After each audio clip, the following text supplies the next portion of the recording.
तो कैसे हैं आप लोग?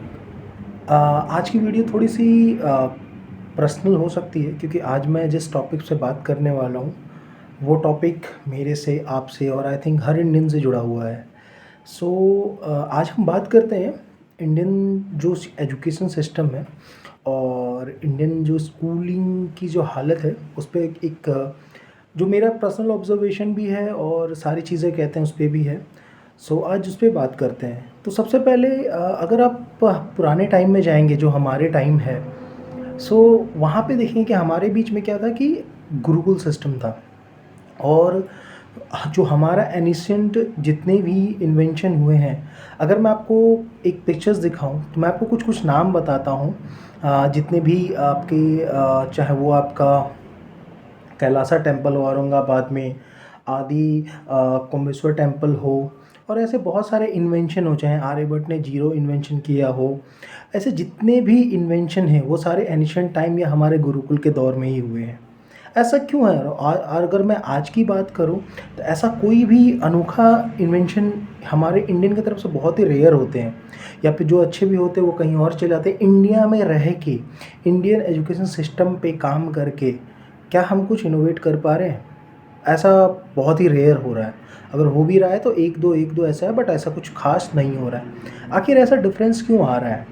सो अगर मैं बात करूँ डिफ़रेंस पर क्यों आ रहा है, डिफ़रेंस इस वजह से आ रहा है, जो हमारा गुरुकुल सिस्टम था, वो जो गुरुकुल सिस्टम था, वो था प्रैक्टिकल चीज़ों पर बेस्ड। सिर्फ़ आपको थ्योरी नहीं बताई जाती थी, चाहे वो एग्रीकल्चर हो, अगर आप एग्रीकल्चर हो तो आपको खेतों के बारे में जानना, ले जाना, एग्रीकल्चर हो, या अर्थशास्त्र हो, इकोनॉमिक्स हो, यहाँ तक कि चाणक्य हो और ऐसे जितने भी अर्थशास्त्री हैं या आर्यभट्ट हो, इन्होंने जो भी एजुकेशन लिया है वो गुरुकुल से ही लिया था।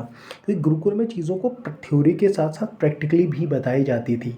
और अगर आप बात करें पुराने टाइम में, जो हमारा लिटरेसी रेट था वो 97% था। क्यों? क्योंकि गुरुकुल में जो शिक्षा थी दैट इज़ फ्री। तो हमारा लिटरेसी रेट भी 97% था। अगर मैं बात करूँ उस वक़्त अप्रॉक्स 7 लाख गाँव थे और 7 लाख गाँव में हर एक गाँव में एक गुरुकुल था। अब गुरुकुल में जो पढ़ाई होती थी सेम सिस्टम था कि आपको जो बेसिक चीज़ें हैं वो बताई जाएँगी, उसके बाद आपको जिस एक्सपर्टीज़ में जाना हो, आप उस पे एक्सपर्टीज़ की चीज़ें पढ़ने के लिए जो अलग-अलग विश्व, जैसे हमारा नालंदा विश्वविद्यालय है, फिर हमारा आपका तक्षशिला विश्वविद्यालय है, वहाँ पे जाया जाता था पढ़ने के लिए। जैसे कि तक्षशिला विश्वविद्यालय है, वहाँ से पढ़ाई आपके चाणक्य जी ने की थी, तो कितने बड़े इकोनॉमिस्ट बने थे। सो बेसिकली बात ये था कि जिस चीज़ में जो इंटरेस्ट हो उसको सिर्फ थ्योरी नहीं और प्रैक्टिकल की नॉलेज भी दी जाती थी। अब अगर हम बात करें कि ये जो एजुकेशन सिस्टम है जो हम आज पढ़ रहे हैं, क्या ये हमारा है? नहीं। क्या ये हमारे वेद शास्त्रों की बात करता है? नहीं। अगर मैं आपको बात करूँ तो हमारा ये तो बात तो किसी से छुपी हुई नहीं है कि हमारी जो शिक्षा पद्धति थी या हमारा जो एजुकेशन सिस्टम था, जो वेद शास्त्र से ले, वो आज के टाइम से ज़्यादा डेवलप था। इसके इतने सारे प्रूफ मिलते हैं, राम सेतु हो गया, अंडर वाटर प्लस आपका कृष्ण जो आपके इतने सारे टेम्पल्स हो गए हैं जो आज भी के टाइम पे भी जो साइंटिस्ट हैं जिन्होंने इन्वेंशन किया है, हाँ, वो आज के टाइम पे भी वैसे ही इन्वेंशन नहीं कर पाते हैं। चाहे वो ज़ीरो का ही इन्वेंशन, जो मैंने पहले भी बताया था इस वीडियो में, चाहे वो ज़ीरो का ही इन्वेंशन हो और बाकी सारी चीज़ें हों। आज के एजुकेशन सिस्टम जो बनाया गया था वो ब्रिटिशर्स द्वारा ही बनाया गया था। जी हाँ, 1835 में सबसे पहले मैं बात करता हूँ जब ब्रिटिशर्स आए, कहाँ से चेंज हुआ। जब ब्रिटिशर्स आए तो उन्होंने क्या देखा कि यहाँ पे जो पद्धति है वो काफ़ी एडवांस है।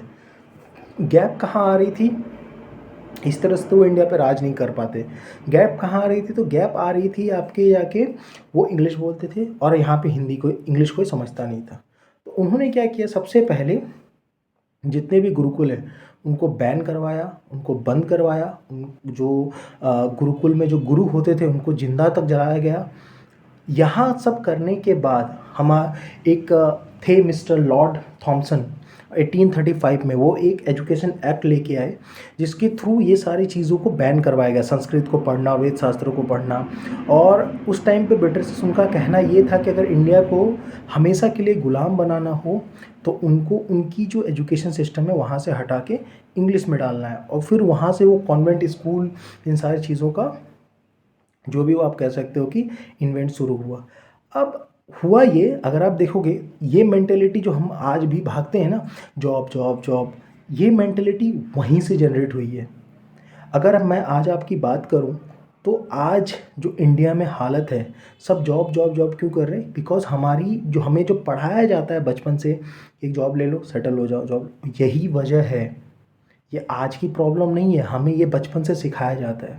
आप कॉन्वेंट स्कूल की बात कर लो, अब आ जाते हैं थोड़ी सी प्रेजेंट टाइम में। आप मैं एग्जांपल देता हूँ, सन जोसेफ हो, जितने भी इस ब्रांड के स्कूल है, चाहे वो डॉन बॉस्को हो, चाहे वो और भी जितने नाम, आप सन पैट्रिक हो, कुछ भी आप नाम ले लो, जितने भी, सब सारे के सारे स्कूल में क्या बताया जाता है? थ्योरी। माइंड में हमें बचपन से ये डाला जाता है कि आप जॉब कर लो, ये डिग्री ले लो, ये डिग्री ले लो, ये जॉब कर लो। यहाँ तक कि एक बहुत बड़े रिसर्च, एक कंपनी ने, मैं आपको नाम उस पर डाल दूँगा, कंपनी ने ये तक मेंशन कर दिया कि India is not for entrepreneur, India is for job people, job seeker people. So basically हमारी जो माइंडसेट हो गई है ना, वो बस जॉब जॉब जॉब, क्योंकि बचपन से हम जो एजुकेशन, जो ब्रिटिशर्स की एजुकेशन सिस्टम फॉलो कर रहे हैं वो वही है। इसके अलावा मैं आपको बताता हूँ, जिन्होंने इस, अगर ये एजुकेशन इतना ही कैपेबल होता, जिन्होंने इस एजुकेशन को नहीं किया है या इस एजुकेशन को तोड़ दिया है, वो आज ज़्यादा सक्सेसफुल है। एग्जाम्पल के तौर पे धीरू भाई अंबानी, हमारे जो प्रेजेंट टाइम के प्राइम मिनिस्टर है श्री नरेंद्र मोदी, विराट कोहली, ये सारे क्या एजुकेटेड है? नहीं। बट क्या ये सक्सेसफुल है? बिल्कुल सक्सेसफुल है। सो गौतम अडानी, अगला एग्जाम्पल। सो बेसिकली क्या है कि हमारा जो एजुकेशन सिस्टम है, आप हम और सबसे बड़ा बात आज की, अब बात करते हैं कॉन्वेंट स्कूल की फ़ीस की। इसकी फ़ीस जो है, आपको एक डाटा मैं आपको बताता हूँ, हर साल 14% से इंक्रीज़ हुई है। आप ये स्लिप, पे स्लिप वगैरह जो स्कूल की फ़ीस भरते हैं सबके घर में होगी, आप मिला लेना आप खुद ही। आज से 5 साल पहले जो आप फ़ीस भरते थे अपने बच्चों की और आज जो भर रहे हो, दोनों में कितना डिफरेंस है। यहाँ तक कि कॉन्वेंट स्कूलों ने, इन्होंने एजुकेशन को एक ऐसा ज़रिया बना दिया है, और सिखाते कुछ नहीं है, वही same theory theory theory theory, कुछ नया इन्वेंशन नहीं है। अगर कुछ नया, यहाँ तक कि जब आप 10th पास आउट करते हो, उसके बाद भी जब बीटेक वीटेक जो भी करते हैं, उसके बाद भी जो आपने स्किल सीखी है, एक्चुअली में क्या होना चाहिए, जो स्किल आपने सीखा है उसके बदौलत आपको उस स्किल को यूज़ करने के लिए बहुत सारे जॉब अवेलेबल होना चाहिए, बट ऐसा कुछ नहीं है। इंडिया के अंदर अनएम्प्लॉयमेंट रेट 42% अप्रॉक्स है। क्यों है? इसी वजह से कि जो हमें सिखाया जाता है और जो कंपनी को ज़रूरत है, दोनों में ज़मीन आसमान का फ़र्क है। और अगर मैं बात करूँ आज के टाइम पे, एक एलकेजी, एक टायर 1 सिटी के अंदर एलकेजी की स्कूल की fees 2 lakh rupees per year है। आप इमेजिन कर सकते हो 8 9 10 की फ़ीस कितनी होगी। तो मतलब अगर हम कैलकुलेट कर लो तो अप्रॉक्स आप 1 करोड़ 2 करोड़ रुपये आपसे बच्चों के 10th तक की पढ़ाई में इन्वेस्ट कर रहे हो, रिटर्न में क्या मिल रहा है? फिर से वही टेंशन, बच्चे घूम के जीरो पे आ जा रहे हैं। सो बेसिकली अगर आपके बच्चों को, अगर मैं सच्ची बताऊँ तो अगर आपके बच्चों को पढ़ाना है तो मत भेजो स्कूल, मत भेजो स्कूल, क्योंकि स्कूल में कुछ नहीं सिखाया जा रहा है, आप अपने पैसे वेस्ट कर रहे हो। आप बच्चों को अनपढ़ रखो, एक बेसिक नॉलेज दे दो। हाँ, जो हमारे गुरुकुल में देते, एक बेसिक नॉलेज दे दो, उसको जोड़ कर। आप जितने पैसे स्कूल में फेंक रहे हो ना, वो पैसे आप उसके लिए किसी म्यूचुअल फंड में डाल दो या जमा कर दो कहीं पे। इन फ्यूचर उसकी पूरी लाइफ ज़्यादा सिक्योर होगी, इन फ्यूचर उसकी लाइफ ज़्यादा सिक्योर होगी। सो बेसिकली मेरा कहना ये है कि जो इंडियन एजुकेशन सिस्टम है और ये जो स्कूल्स हैं, ये सारे सारे बस पैसे, आपसे पैसे लेने का एक ज़रिया है। होना जाना कुछ नहीं है। ना ही आपको एक प्रॉपर एजुकेशन सिस्टम मिलना है, ना ही प्रॉपर आपको एक ये स्किल कहीं काम आने वाली है। अभी अभी बिहार से जो इतने कॉमेडी एक्टर हैं, जो मैं आपको बताता हूँ, मिस्टर मिश्रा, मैं आपका नाम मैं आपको बता देता हूँ, जिन्होंने ऑल द बेस्ट वगैरह में काम किया, वो 6 पास आउट है। उनका एक इंटरव्यू आया था कि अगर आपको जिस चीज़ में इंटरेस्ट है, अगर आप वही नहीं कर रहे हो तो फ़ायदा नहीं है। एग्जाम्पल के तौर पे बताता हूँ, उनको इंटरेस्ट थी एक्टिंग में, तो वो A² + B² = C² पढ़ के क्या करेंगे? मुझे आप एक चीज़ बताओ ना, आप 10th में जितने फार्मूलाज वगैरह पढ़ते हो, अगर आपका उस लाइन में जाना ही नहीं है तो आप उसका क्या करोगे? इससे बेटर है ना, आप कोई वीडियो एडिटिंग स्किल सीख लो, आप किसी इन्फ्लुएंसर्स के पास सीख लो, वो जो एज होती है सीखने की। आप किसी फार्मिंग सीख लो। आप एग्जांपल के लिए तौर बताता हूँ, आप जो स्किल बेस्ड चीज़ें हैं वो सीखोगे तो एक्चुअली वो अभी कुछ दिन पहले, अब तो चीज़ें ऐसी चेंज हो रही है कि एआई जो है वो और भी आधा काम ले रहा है। जो आप जोड़ घटा जो भी आप करते थे, अब तो वो जॉब भी गई हाथ से। तो बेसिकली मेरा कहना ये है कि अगर आपके पास स्किल नहीं है ना, थ्योरी पढ़ के कुछ नहीं होना जाना है। अब तो ऐसी ऐसी कंपनीज़ आ रही हैं जिन्होंने, कुछ दिन पहले मैंने खुद ही लिंक्डइन पे देखा था, अब तो ऐसी ऐसी कंपनीज़ हैं जिनको नहीं चाहिए डिग्री, नहीं चाहिए कुछ, अगर आपको स्किल है वो आपको जॉब देने को तैयार है। सो बेसिकली मेरा कहना ये है, ये जो हमारा सिस्टम है ऑफ एजुकेशन है, अगर सच में अपने बच्चों को सक्सेसफुल बनाना है तो इस एजुकेशन सिस्टम से दूर रखो, मत पढ़ाओ। आप उनको स्किल नॉलेज दो, प्रैक्टिकल नॉलेज दो। और ये ज़रूरी है क्योंकि स्किल अगर सीखेंगे, प्रैक्टिकल नॉलेज सीखेंगे तो वो अपना रास्ता खुद निकाल सकते हैं। यहाँ पे तो हमें बचपन से ही पढ़ाया जाता है कि बेटा आप नौकरी कर लो, नौकरी कर लो, नौकरी कर लो। कितने ऐसे स्टूडेंट होंगे जिनको मैथ समझ में नहीं आती होगी, लेकिन फिर भी उनको मजबूरी में मैथ पढ़ना पड़ता होगा। ये हमारा एजुकेशन सिस्टम है। क्योंकि ब्रिटिशर्स को क्या चाहिए था, क्लर्क चाहिए था, नौकरी पेशा वाले लोग चाहिए, तो उन्होंने वो सिस्टम ही ऐसा बनाया है कि सब के सब बस उसी में घूमते रहे, नौकरी नौकरी नौकरी। सो मेरा कहना ये है कि अगर अपने बच्चों का अच्छा फ्यूचर चाहते हो, और ये मैं इसलिए कह रहा हूँ क्योंकि आज इस एजुकेशन सिस्टम का मारा हुआ मैं भी हूँ और बहुत सारे ऐसे लोग हैं। मेरी बातों से अग्री अगर आप करते हो तो प्लीज़ कमेंट में बताना, प्लीज़ मेंशन करना, हाँ अगर आप इस पे तो अग्री करते हो तो, कि ऐसे कितने लोग हैं जो आज स्ट्रगल कर रहे हैं। सो मेक श्योर ये वीडियो मैक्सिमम लोगों तक आप शेयर करो ताकि उनको भी समझ में आए, या पेरेंट्स तक की जो वो 2-2 लाख, 4-4 लाख, 10-10 लाख, इवन अगर आप पूरा कैलकुलेट करोगे तो 1 से 1.5 करोड़ रुपए आप फेंक दे रहे हो। 1.5 करोड़ अगर आप म्यूचुअल फंड में डाल दोगे ना, आपकी बच्ची की लाइफ वैसे इसके सिक्योर हो जाएगी। सो प्लीज़ ये आप माइंड में सोचो कि आप, क्योंकि अब देखो आपके बच्चे को पढ़ाया क्या जा रहा है।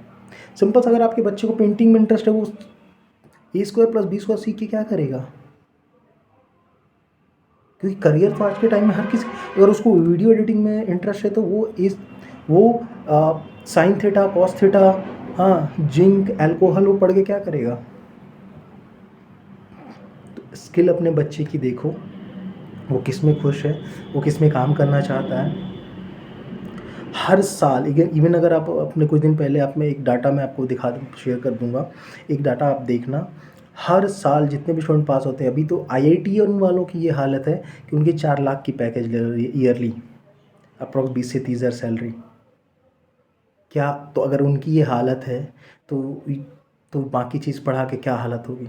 उनसे ज़्यादा सक्सेसफुल जो उस एजुकेशन सिस्टम से बाहर हैं वो हैं, चाहे वो वीडियो इन्फ्लुएंसर ले लो, वीडियो एडिटर ले लो, चाहे अब जो भी जितने इन्वेंशन हुए हैं, अगर आप देखो फेसबुक के जो ओनर्स हैं, हाँ, प्लस आपका धीरू भाई अंबानी, प्लस आपका वेदांता के जो ओनर हैं, प्लस अडानी, कितने नाम मैं ऐसे आपको गिना सकता हूँ। हमारा गुरुकुल सिस्टम यही सिखाता था, प्रैक्टिकल नॉलेज। और आज के टाइम में अगर आपके पास प्रैक्टिकल नॉलेज नहीं है, स्किल नहीं है, कोई काम नहीं आएगा। दैट्स वाई ये, और हमारी गवर्नमेंट कायदे से तो जब भारत आज़ाद हुआ था तभी एजुकेशन सिस्टम बंद कर देना चाहिए था, बट हमारी गवर्नमेंट उस चीज़ को ही फॉलो कर रही है क्योंकि हमारी गवर्नमेंट है ही वैसी, उनको कोई फ़र्क नहीं पड़ रहा।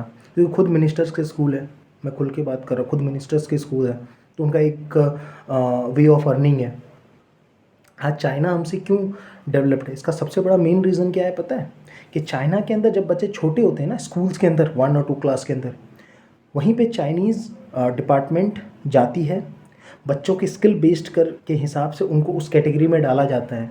जो एथलीट्स हैं, जो ओलंपियड हैं, उनको उस कैटेगरी में जाता है, उनको पढ़ने के लिए फोर्स नहीं किया जाता। जितने भी आप मैक्सिमम, अगर आप चाइनीज़ जितने भी स्पोर्ट्समैन ओलंपिक हैं, आप खुद डाटा चेक कर लेना, वो सारी मुश्किल से हाई स्कूल एजुकेटेड भी नहीं है, 6, 7, 8 इतने ही पढ़े हैं, लेकिन आज सक्सेसफुल है क्योंकि उनको जो चाहिए था, उनको जो करना था, गवर्नमेंट ने उसमें सपोर्ट किया। वो उनका एजुकेशन सिस्टम वही वाला है, क्योंकि अंग्रेज़ों ने वहाँ पे राज नहीं किया था। सो बेसिकली अगर आपके बच्चों को पढ़ाना है तो जितने भी ये क्रिश्चियन कमिश्नरी स्कूल्स हैं, ये सारी चीज़ें हैं, इनको बंद करवाओ, इनमें बच्चे मत भेजो। मैं क्लियर कट बता रहा हूँ, यहाँ तक कि अंग्रेज़ आज आके गुरुकुल में अपने बच्चों को पढ़ा रहे हैं और आप और हम हैं कि अपने बच्चों को इंग्लिश मीडियम में भेजे जा रहे हैं।